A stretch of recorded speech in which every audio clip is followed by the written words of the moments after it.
morning, a special ceremony was held at the State Department here in Washington. The department renamed its dining facility after Ambassador Edward R. Dudley, who became U.S. Ambassador to Liberia in 1949. Now, although Frederick Douglass served as U.S. Minister to Haiti in the 1800s, Dudley was the first Black person to bear the official title of U.S. Ambassador. A new PBS documentary called The American Diplomat looks at Ambassador Dudley's experience and those of two other pioneering Black diplomats, Terrence Todman and Carl Rowan, an accomplished journalist who became the first Black member of the National Security Council in 1964. The documentary debuts on February 15th, 2 weeks from tonight, on the PBS series The American Experience. Let's take a quick look.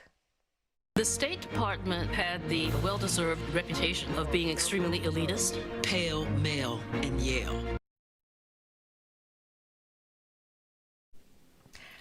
Joining us now are Edward Dudley Jr., son of Ambassador Dudley, and Leola Calzolai-Stewart, director of the film, The American Diplomat. Thank you both so much for joining us tonight. Madam Director, let's start with you. How did you get brought into bringing these stories of these people to life on the screen? Well, it's a convergence of several things. I mean, my own personal experience as a Black filmmaker and also as part of a Foreign Service family. And in starting to research the lives and legacies of Ambassadors Todman and Dudley and also Carl Rowan, my producing partners and I at Flowstate Films were struck by what trailblazers these men were in the push for equity in the State Department at a time when the State Department actively rejected those who didn't fit the sort of standard issue pale male and Yale diplomat. And they also represented the U.S. at a really complex time when the U.S. was being questioned on an international stage on issues of race and equality. And so we thought this would make a compelling story. And most importantly for me was to explore the Black experience in American diplomacy, which I don't think is a story that's been widely considered. And, you know, I hope that by telling the story, viewers will consider why representation continues to matter in American diplomacy today. Absolutely. And Mr. Dudley, all three of the Black ambassadors profiled in the film, they served America during the Cold War years after World War II. What were Black diplomats up against back then? Well,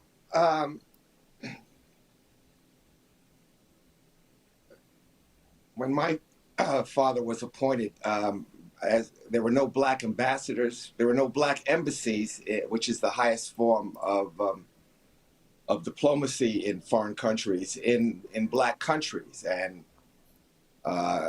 we were getting a lot of bad publicity because of the segregation in the South. And President Truman was very concerned about communism and the Cold War in Africa. So,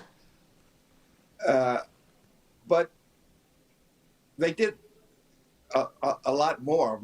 My father ran a .4 program in Liberia, sort of like a Franklin Roosevelt program in agriculture, engineering, public health, and one other item, and worked very closely with the president of Liberia in implementing these things at the direction of President Truman. Leola, you mentioned also being part of a Foreign Service family. What was that experience like of, you know, representing America abroad? I mean, it's, you know, part of the inspiration for the film was, you know, my own personal experience of, you know, being a part of a Foreign Service family. We'd often be overseas and be one of the few Foreign Service families of color. You know, it wouldn't be unusual for us to be the only people of color in a room. And so it was both sort of an experience that had me questioning, well, why is that so? But I also acknowledge the fact that it's been a great experience. I mean, we've been able to travel and see the world. It's a great career opportunity.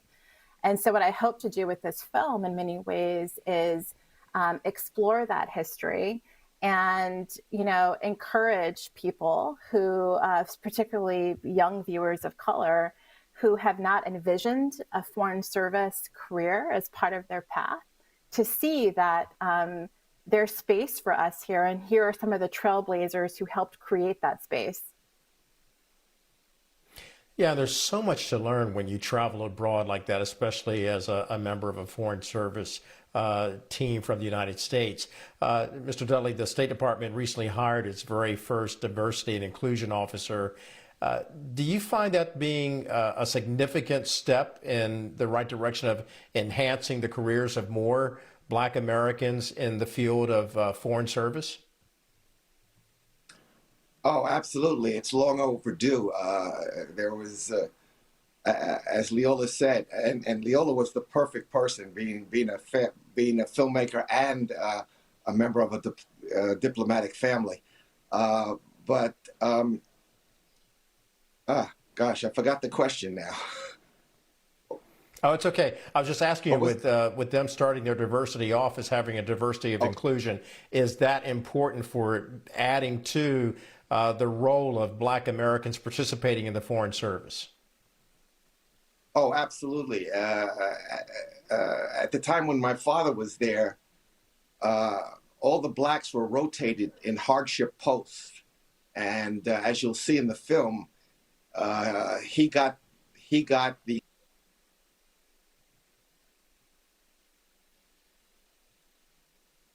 Oh, I think we've lost his sound there. Mr. Dudley, we lost your sound there. I'm sorry. I thought I turned it off. It's okay. It's okay. To European countries. We do appreciate you so much. That's all right, sir. We appreciate you, and we appreciate your father and what he's been able to do. Edward Dudley Jr., son of Ambassador Dudley. Leola Calzolai-Stewart, director of the American Diplomat. And looking forward to your film. Thank you for joining us this hour.